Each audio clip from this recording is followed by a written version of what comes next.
오늘은 셰익스피어의 4대 비극 중 가장 대표되는 작품 리어 왕 중에서 남자 대사를 준비했습니다.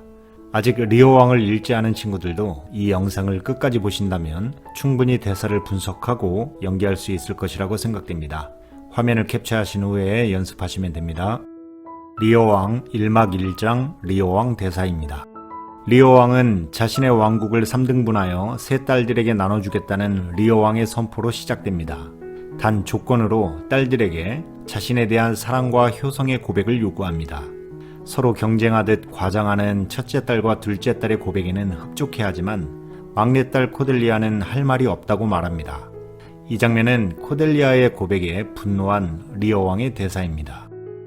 리어 왕 1막 2장 에드먼드 대사입니다. 리어 왕은 두 집안의 불화가 하나의 이야기로 전개됩니다.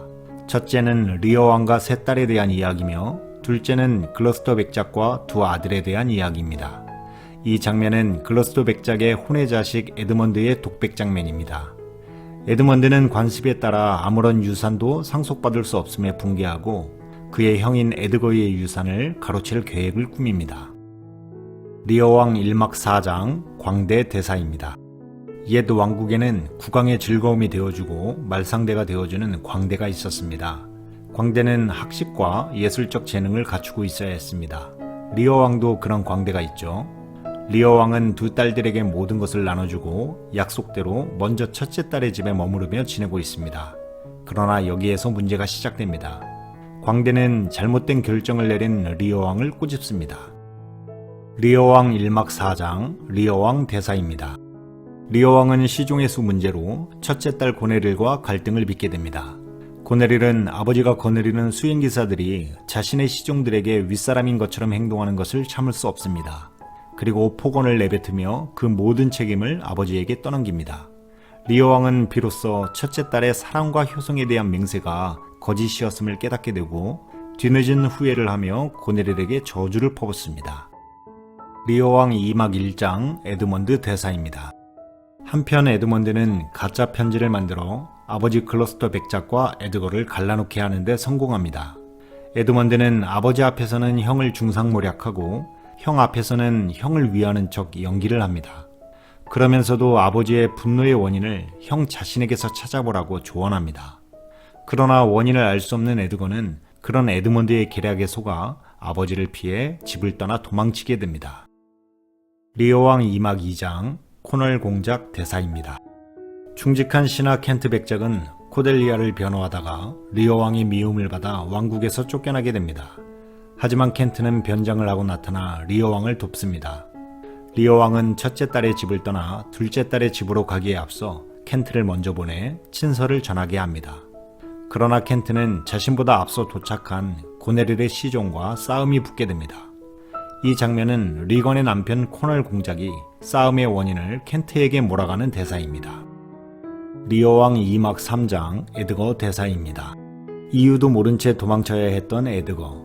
에드거는 일단 거지로 분장을 해서 붙잡히지 않을 방도를 찾습니다. 아버지와의 오해는 좀 더 시간이 흐른 후에 풀기로 하고 말입니다. 에드거를 잡겠다고 이렇게 많은 사람들을 풀어서 찾는 것을 보면 글러스터 백작이 가진 재력과 권력이 크다는 것을 알 수 있습니다. 에드먼드가 왜 그런 흉기를 꾸몄는지 짐작이 됩니다. 리어 왕 2막 4장 리어 왕 첫 번째 대사입니다. 둘째 딸 리건의 집에 도착한 리어 왕이 첫째 딸의 배반에 대하여 저주를 퍼붓자 언니의 서신을 받아 이미 상황을 알고 있던 리건은 능청스럽게 연기하며 화가 나시면 자신에게도 그렇게 저주를 퍼부을 거 아니냐고 묻습니다. 이 대사는 또다시 딸과의 갈등을 겪고 싶지 않기에 리건의 배반을 사전에 막고자 하는 차원에서 애원하듯 호소하는 리어 왕의 대사입니다. 리어 왕 2막 4장 리어 왕 두 번째 대사입니다. 리어 왕의 바람에도 불구하고 리건의 불효는 언니를 뛰어넘습니다. 또한 뒤늦게 도착한 고네릴까지 합세하여 아버지를 공격하니 리어 왕은 믿었던 두 딸에 대한 배신감에 크게 절망하게 됩니다. 아무리 괴로워하며 후회한다고 해도 달콤한 말에 속았던 자신의 어리석음을 되돌릴 수는 없습니다. 복수를 다짐하지만 이미 모든 것을 잃은 리어 왕에게 방법은 없어 보입니다. 리어 왕 3막 2장 리어 왕 대사입니다. 집도 재산도 없이 두 딸에게서 쫓겨나는 리어 왕은 황야에서 폭풍과 비바람 속에서 울부짖습니다. 리오 왕의 곁에는 바보 광대와 변장한 켄트뿐입니다. 리오 왕은 스스로에게 벌을 주듯 거친 자연의 채찍을 온몸으로 받습니다. 고통을 고통으로 이지를 하듯 더 거칠고 세게 퍼부어달라고 소리칩니다. 이런 추운 날씨에 오랜 시간 비바람을 맞는다면 젊은 사람일지라도 몸과 정신이 온전치 못할 것입니다. 리오 왕 산막 3장 글로스터 백작 대사입니다. 글로스터 백작은 켄트 못지않은 리오 왕의 충직한 신하입니다. 리건과 코넬 공작의 경고에도 불구하고 리오 왕을 돕기로 결정하고 나섭니다. 떠나기 전 글로스터 백작은 자신이 받은 밀서에 대해 에드먼드에게 모두 말하게 됩니다. 글로스터는 이제 믿을 사람은 에드먼드밖에 없다고 생각하겠지만 리오 왕이 두 딸에게 속았던 것처럼 자신도 속고 있다는 것을 모르고 있죠. 리오 왕 산막 4장 에드거 대사입니다. 맹렬한 폭풍을 피해 황야의 어느 버려진 오두막집으로 오게 된 리오 왕. 그러나 그들이 도착한 곳에는 이미 거지의 모습으로 살아가고 있는 에드거가 있었습니다. 에드거는 리오 왕과 함께 온 무리를 경계하듯 미친 사람인 것처럼 행동합니다. 마치 악마가 이곳에 있고 자신을 괴롭히고 있는 것처럼 말합니다. 에드거는 이제 미친 거지 생활에 꽤나 익숙해져 보입니다.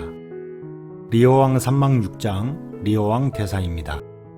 리오 왕을 찾은 글로스터는 그들을 자신의 성 부근의 농가로 이동시킵니다. 그곳이 황야보다는 낫기 때문이죠. 두 딸의 배신으로 인한 절망은 리오 왕의 정신을 조금씩 흐트리기 시작합니다. 농가에 도착한 그들은 재판을 진행합니다. 광대와 에드거는 리오 왕의 놀이에 맞춰주고 있는 것이지만 리오 왕의 눈에는 환상이라도 보이는 듯합니다. 꽤나 진지합니다. 리오 왕 산막 7장 코넬 공작 대사입니다. 아버지가 숨겨놓았던 밀서를 코넬 공작에게 보고한 에드먼드. 이제 백작으로 불려지고 있습니다. 에드먼드는 고네릴과 동행하여 프랑스군의 침략 소식을 고네릴의 남편 올버니 공작에게 알려 전쟁을 준비할 수 있도록 보내집니다. 그들이 떠난 후 코넬 공작은 붙잡혀온 글로스터의 두 눈을 뽑아버리고 맙니다. 이때 다른 시종의 반발로 코넬 공작은 상처를 입고 결국 얼마 못 가 죽게 됩니다. 리오 왕 사막 2장 올버니 공작 대사입니다. 고네릴과 에드먼드가 저택에 도착합니다. 고네릴로부터 사랑의 기념품을 받은 에드먼드는 퇴장하고 그들이 도착하기 전에 이미 소식을 전해들은 올버니 공작은 고네릴이 리오 왕에게 했던 일들에 대해 질책을 합니다. 이 대사를 통해서 올버니 공작은 리오 왕을 적극적으로 보호해주지는 못했지만 야욕이 넘치는 코넬 공작과는 다르다는 것을 알 수 있습니다. 리오 왕 사막 6장 에드거 대사입니다. 눈이 먼 글로스터는 황야에서 거지 행색의 에드거와 만나게 됩니다. 글로스터는 자신이 만난 거지가 에드거인 것도 모른 채 도보에 위치한 절벽으로 자신을 이끌어주면 값진 물건들을 주겠다고 합니다. 자신의 아버지가 자살하려고 한다는 것을 직감한 에드거는 약간의 비탈길로 그를 인도하고 이곳이 바닷가에 위치한 아주 높은 절벽이라고 거짓말을 합니다. 리오 왕 사막 6장 리오 왕 대사입니다. 에드거의 거짓말로 뛰어내린 후에도 목숨을 잃지 않은 글로스터는 리오 왕과 마주하게 됩니다. 눈은 멀었지만 음성을 듣고 그가 리오 왕이라는 것을 알게 됩니다. 그리고 그의 예전 같지 않은 모습을 느끼며 슬퍼합니다. 리오 왕 또한 글로스터가 두 눈을 잃고 괴로워하고 있음에 공감하고 그를 위로합니다. 그러나 리오 왕의 말 속에는 의미 있는 말과 무의미한 짓거림이 함께합니다. 리오 왕 사막 7장 리오 왕 대사입니다. 리오 왕에게 버림받고 프랑스 왕과 결혼한 코델리아는 아버지를 구하기 위해 프랑스군을 이끌고 영국에 도착하게 됩니다. 다행히 리오 왕은 프랑스군의 진영 안에서 보호를 받게 되었습니다. 잠에서 깨어난 리오 왕은 코델리아를 보고 혼란스러워하다가 점차 정신을 회복합니다. 그는 딸과의 만남이 반갑고 기쁘기도 하지만 그 딸을 버렸던 미안함에 눈물을 흘리며 용서를 빕니다. 리오 왕 5막 1장 에드먼드 대사입니다. 이곳은 영국군 진영입니다. 올버니 공작과 에드먼드는 전투 준비에 한창이지만 고네릴과 리건은 에드먼드를 사이에 두고 서로 차지하기 위한 전투를 벌이고 있습니다. 에드먼드 역시 두 자매 모두에게 사랑을 맹세했기에 곤란한 상황에 놓이게 되었습니다. 그러나 지금은 둘 중 하나를 선택할 때가 아닙니다. 전쟁을 승리로 이끌기 위해서는 둘 다 이용하기로 결정합니다. 리오 왕 5막 3장 리오 왕 대사입니다. 전투에서 승리한 에드먼드는 리어 왕과 코델리아를 포로로 붙잡게 됩니다. 올보니 공작에게는 재판을 할 때까지 감옥에 가두어 두었다고 말했지만 사실 에드먼드는 부대장을 시켜 그 둘을 죽이라고 명했습니다. 부대장은 코델리아를 죽이고 리어 왕에게 죽임을 당했습니다. 이 장면은 리어 왕이 죽은 코델리아를 안고 등장하여 슬픔을 토해내는 대사입니다. 네, 지금까지 리어 왕 남자 대사 모음이었습니다. 이 영상은 당일 대사 연습을 위해서 만들어졌습니다. 자유 연기를 찾고자 하신다면 반드시 대본 전체를 읽어보시기 바랍니다. 부대와 가면이었습니다. 감사합니다.